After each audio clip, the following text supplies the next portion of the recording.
எப்படி இருக்கீங்க? சந்தோஷமா இருப்பீங்க விசுவாசிக்கிறேன். இன்றைக்கு கர்த்தர் கொடுக்கிற ஒரு வார்த்தைக்கு நேரம் நம்ம போகலாம். யாக்கோபு 1ஆம் அதிகாரத்துல நம்ம 2வது 3வது வசனத்தை நம்ம வாசிக்கலாம்.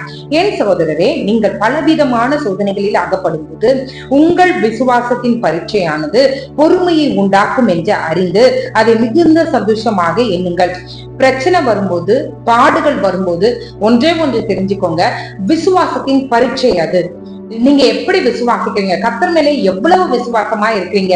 கர்த்தர் மேல உண்மையான விசுவாசத்துல இருக்கீங்களா, இல்லைன்னா எப்படி தேவைக்கு விசுவாசிக்கிற ஜனங்களா இருக்கிறோமா? இன்னைக்கு ஆண்டவர் அறவேக்காடான விசுவாசத்தை எதிர்பார்க்கல. நம்மளுடைய விசுவாசத்தின் நிலைமை அளவு எப்படி இருக்குது அதை கண்டு கொள்ளுகிறதற்காக